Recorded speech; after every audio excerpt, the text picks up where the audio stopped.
থেকে যে শর্তে মুক্তির প্রস্তাব দেওয়া হয়েছিল আজমিকে।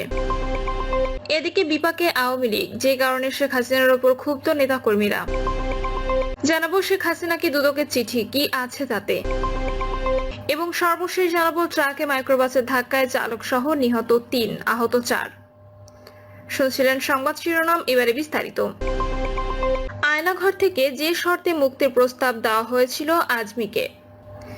ছাত্র জনতার ঐতিহাসিক জুলাই গণঅভ্যুত্থানের পর গত বছরের ৬ আগস্ট প্রতিরক্ষা গোয়েন্দা পরিদপ্তরের আয়নাঘরের বন্দিশালা থেকে অক্ষত অবস্থায় মুক্তি পেয়েছিলেন জামায়াতে ইসলামীর সাবেক আমির প্রয়াত গোলাম আজমের ছেলে ব্রিগেডিয়ার জেনারেল আব্দুল্লাহিল আমান আজমি। ২০১৬ সালের আগস্টে আইন শৃঙ্খলা বাহিনীর বিরুদ্ধে আজমিকে আটক করে তুলে নেওয়ার অভিযোগ তুলে নেয় তারা। আয়নাঘরে দীর্ঘ বন্দি জীবন থেকে বের হওয়ার পর থেকে বিভিন্ন গণমাধ্যমে কথা বলতে দেখা গেছে তাকে। এছাড়া সামাজিক যোগাযোগ মাধ্যমে বন্দি জীবনের নানা অভিজ্ঞতা শেয়ার করতেও দেখা যায় সাবেক এ সেনা কর্মকর্তাকে। আসরের নামাজ শেষে একটু লম্বা দোয়া করার অভ্যাস করে ফেলেছিলাম বন্দি জীবনের শুরু থেকেই। দোয়ার মাঝেই কিছুটা শান্তি পেতাম, মন কিছুটা হালকা হতো। সেদিনও নামাজ শেষে গভীর মনোযোগ দিয়ে দোয়া করছিলাম, মনে সমস্ত আবেগ দিয়ে মহান রবের কাছে নিজের অসহায়ত্ব প্রকাশ করে আকুতি করছি, আর যা যা চাইবার সবকিছু চাইছি। চোখ দিয়ে অঝোর ধারায় পানি ঝরছে নিয়ন্ত্রণহীনভাবে। হঠাৎ লোহার ভারী দরজায় তালা খোলার শব্দে ছন্দপতন হলো। কিছুটা আশ্চর্য হলাম, এমন সময় তো কেউ কখনো আসে না। মাথা তুলে তাকাতেই দেখি একজন নিম্ন পদবীর অফিসার রুমে ঢুকছেন। স্বাভাবিকভাবেই অমঙ্গল আশঙ্কায় মনটা একটু অশান্ত হয়ে গেল। মুখটা দেখে তার আসার উদ্দেশ্য বোঝার চেষ্টা করব, তার উপায় নেই। মাস্ক দিয়ে মুখ ঢাকা, মনে হলো যেন কোনো যমদূত যার চোখ দুটো ছাড়া কিছু দেখার উপায় নেই, চেহারা বোঝার উপায় নেই। তবুও মুখের দিকে তাকিয়ে থাকলাম, বডি ল্যাঙ্গুয়েজ দেখে বোঝার চেষ্টা করতে থাকলাম। ভাব দেখে খারাপ কিছু বলে মনে হলো না। মনটা কিছুটা শান্ত হলো, তবে নিশ্চিত হতে পারছিলাম না ওদের মনের ভিতরে কখন কি দুরভিসন্ধি থাকে কে জানে। আমি যেমনটা বসেছিলাম তেমনটাই বসে থাকলাম। দোয়া শেষ করতে পারলাম না। বসতে পারি? জিজ্ঞাসা করলেন। একটু আশ্চর্য হলাম। আসার উদ্দেশ্য বোঝার চেষ্টা করতে থাকলাম। মাথায় নানা রকম চিন্তা আসতে লাগলো। তার কথার স্বর, সুর ও বডি ল্যাঙ্গুয়েজ সব মিলিয়ে আশঙ্কাজনক কিছু মনে হলো না। সামনের চেয়ার থেকে পা দুটো নামিয়ে ইশারায় বসতে বললাম। কেমন আছেন জিজ্ঞাসা করলো। চিরাচরিত অভ্যাস মতো আলহামদুলিল্লাহ বললাম। তিনি সামনের চেয়ারে বসলেন এবং কোন রকমের ভূমিকা ছাড়া বলেন, আপনি একটা মুসলেখা লিখে দেন। কিসের মুসলেখা? কি লিখবো? আমার প্রশ্ন। উত্তরে তিনি বললেন, আপনি লিখিত দেন যে আমি রাজনীতি করব না, দেশেও থাকবো না, পরিবার নিয়ে শান্তিতে থাকতে চাই, আমি পরিবার নিয়ে বিদেশে চলে যাব, আমাকে মুক্তি দেওয়া হোক। মুহূর্তের মধ্যে মনে পড়ে গেল 1979 সালের রমজান মাসের এক সন্ধ্যার কথা। শেখ মুজিব 1973 সালে আমার বাবা অধ্যাপক গোলাম আজম সহ 39 জনের নাগরিকত্ব বাতিল করেছেন। রমজানের সেই সন্ধ্যায় তৎকালীন স্বরাষ্ট্রমন্ত্রী প্রেসিডেন্ট জিয়ার পক্ষ থেকে আমার বাবাকেও নাগরিকত্ব ফিরে পাওয়ার বিনিময়ে আর রাজনীতি করবেন না মর্মে মুসলেখা দিতে বলেছিলেন। আমার বাবা সেই প্রস্তাব প্রত্যাখ্যান করেছিলেন। আবার এই স্মৃতি মনে পড়ার সঙ্গে সঙ্গে মনের ভেতর অনেক জোর পেলাম। আমি সঙ্গে সঙ্গে মুসলেখা দেওয়ার প্রস্তাবটি প্রত্যাখ্যান করে জবাব দিলাম, আপনারা ক্ষমতার জোরে আমাকে অবৈধভাবে অপহরণ করে এনেছেন, অবৈধভাবে আটক করে রেখেছেন। আমি মনে করি আমি স্বাধীন দেশের স্বাধীন নাগরিক। আমি দেশে থাকবো কি থাকবো না, রাজনীতি করবো কি করবো না, সেটা আমার ব্যক্তিগত ব্যাপার। আমি মুসলেখা দিয়ে মুক্তি পেতে চাই না। কর্মকর্তাটি কয়েকবার আমাকে একই অনুরোধ করলেও আমি আবার অবস্থানে অটল অনড় থাকি। এক পর্যায়ে তিনি হতাশ হয়ে চলে যান। সে কারণে আমার অত্যন্ত গৌরবোজ্জ্বল সামরিক ক্যারিয়ার সত্ত্বেও জালিমরা 2009 সালের 24শে জুন কোনো কারণ ছাড়া বিনা অপরাধে, বিনা তদন্তে, বিনা বিচারে নজিরবিহীনভাবে আমাকে সামরিক বাহিনী থেকে বরখাস্ত করা হয়েছিল। বিপাকে আওয়ামী লীগ, যে কারণে শেখ হাসিনার উপর ক্ষুব্ধ নেতাকর্মীরা। শেখ হাসিনার ভুল সিদ্ধান্ত, চরম দাম্ভিকতা এবং ক্ষমতালোভী স্বৈরশাসনের কারণে আওয়ামী লীগ ধ্বংসের মুখে। তার কর্মের কারণে 5ই আগস্ট গণঅভ্যুত্থানের মুখে দেশ ছাড়তে বাধ্য হন। একই সঙ্গে আওয়ামী লীগকেও পলাতক দলে পরিণত করেন। কিন্তু ভারতে পালিয়ে গেলেও তিনি ক্ষান্ত হননি। নেতাকর্মীদের নিয়মিত উস্কানি দিয়ে যাচ্ছেন। শেখ হাসিনার নির্দেশে মিছিলের নামে মাঠে নামতে গিয়ে এখন নতুন করে বিপাকে পড়েছেন হাজার হাজার নেতাকর্মী। সারা দেশে গ্রেপ্তার হয়েছে অনেক নেতাকর্মী। বিশ্লেষকরা বলছেন, শেখ হাসিনার উস্কানির কারণে নতুন করে বিপাকে পড়েছেন দলের নেতাকর্মীরা।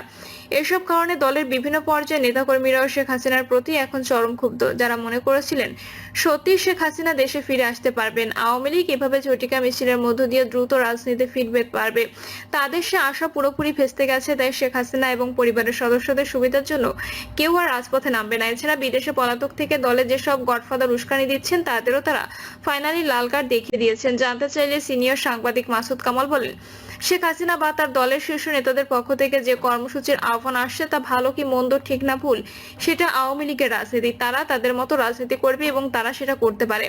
আমি সাধারণ নাগরিক হিসেবে মনে করি আওয়ামী লীগে যারা দেশ ছেড়ে পালিয়েছে তারা নিজেরাও জানে তারা প্রচুর অপরাধ করেছে, এর বিচার হলে তাদের সাজা ভোগ করতে হবে, এটাও তারা জানে। তিনি আরো বলেন, আওয়ামী লীগের পালিয়ে যাওয়া এই লোকের সংখ্যা খুব বেশি হলে 10,000, কিন্তু সারা দেশে তাদের নেতাকর্মী তো আরো অনেক বেশি। বাকিরা দেশে আছে, কেউ জেলে আছে, কেউ পালিয়ে আছে, কেউ আবার স্বাভাবিক জীবনযাপন করছে। যারা পালিয়েছে তারা মূলত দুর্নীতিগ্রস্ত অপরাধী। তারা আবার রাজনীতিতে নিজেদের পুনর্বাসিত করার জন্য অনেক কিছুই করবে। তারা কর্মসূচি দেবে, কর্মসূচির পেছনে টাকা ঢালবে, প্রয়োজনে তারা সন্ত্রাসী কর্মকাণ্ড পরিচালনা করবে। প্রতিটা বিপ্লব ও গণ অভ্যুত্থানের পর পরাজিত শক্তিরা এগুলো করে, এটা নতুন নয়, এটা তাদের রাজনীতি। কিন্তু এখানে আওয়ামী লীগের নেতাকর্মীদের সিদ্ধান্ত নিতে হবে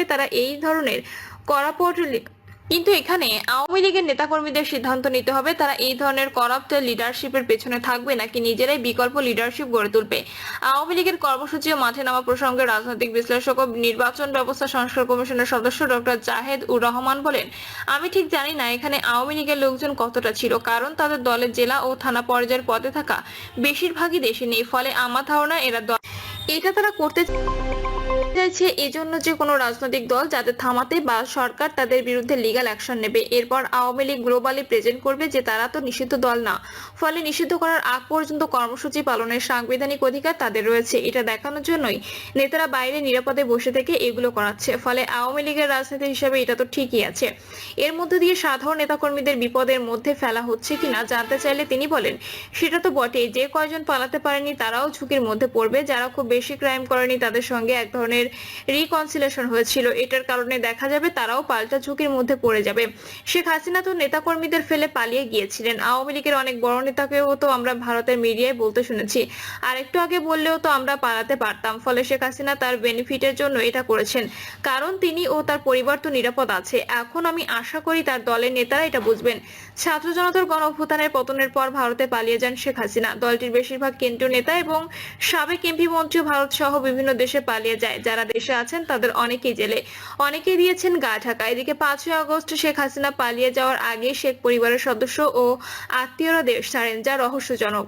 অনেকে মনে করেন শেখ হাসিনা এমন পরিস্থিতি আগেই জানতে পেরেছিলেন, এজন্য শেখ পরিবারের সবাইকে তিনি আগেই বিদেশে পার করে দেন।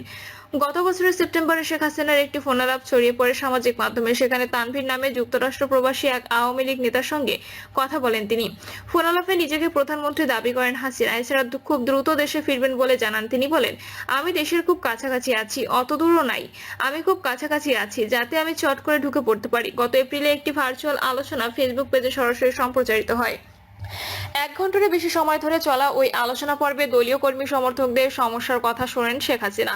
সেদিন নেতাকর্মীদের তিনি বলেন, এক গালে চড় মারলে আরেক গাল পেতে দেওয়ার সময় শেষ। যারা আমাদের উপর আঘাত করেছে তাদের জবাব দিতে হবে, শিক্ষা দিতে হবে। কবে সময় আসবে সেটার জন্য অপেক্ষা করলে হবে না, এখন থেকে কাজ শুরু করতে হবে। এই মাসের আরেকটি বক্তব্যে তিনি নেতাকর্মীদের মাঠে নামার নির্দেশনা দিয়ে বলেন, যে যেখানে আছো তুমি সেখানকার নেতা, কারণ নির্দেশের অপেক্ষায় থাকা দরকার নেই। এর আগে তার বক্তব্যের জের ধরে ধানমন্ত্রী 32 নম্বরে ভাঙচুর শুরু হয়। ওই সময় ধানমন্ত্রী 32 নম্বরের পাশাপাশি সুধা সদন সহ ঢাকা সহ সারা দেশে আওয়ামী লীগের আরো অনেক নেতার বাড়িতে হামলা, ভাঙচুর ও লুটপাট করা হয়। শেখ হাসিনাকে দুদকের চিঠি, কি আছে তাতে?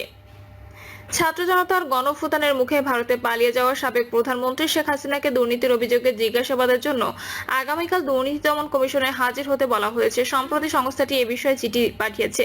চিঠিতে বলা হয়েছে, আওয়ামী লীগ সরকারের আমলে দেশের বিভিন্ন বিমানবন্দরের উন্নয়ন প্রকল্পে হাজার হাজার কোটি টাকা লুটপাটের অভিযোগ অনুসন্ধানে শেখ হাসিনা, বেসামরিক বিমান ও পর্যটন মন্ত্রণালয়ের সাবেক প্রতিমন্ত্রী মোহাম্মদ মাহবুব আলী এবং একই মন্ত্রণালয়ের সাবেক সচিব মোকাম্মেল হককে তলব করা হয়েছে। গত 5 মে দুদকের প্রধান কার্যালয় থেকে পাঠানো পৃথক চিঠিতে তাদেরকে আগামীকাল কমিশন সামনে হাজির হয়ে বক্তব্য দিতে অনুরোধ করা হয়েছে।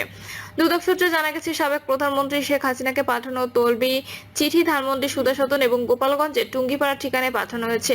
একইভাবে অন্যান্য ব্যক্তিদের চিঠিও তাদের ঢাকা ও নিজ নিজ এলাকায় পাঠানো হয়েছে। তলবকৃতদের মধ্যে মোহাম্মদ মাহবুব আলী ইতোমধ্যে গ্রেপ্তার হলেও শেখ হাসিনা বর্তমানে ভারতে অবস্থান করছেন এবং মোকাম্মেল হক কাগজে কলমে পলাতক রয়েছেন বলে জানা গেছে। প্রিয় দর্শক, এই ছিল এখনকার সর্বশেষ সংবাদ। আপডেট সব সংবাদ পেতে চ্যানেলটি সাবস্ক্রাইব করে বেল আইকনটি ক্লিক করে রাখুন।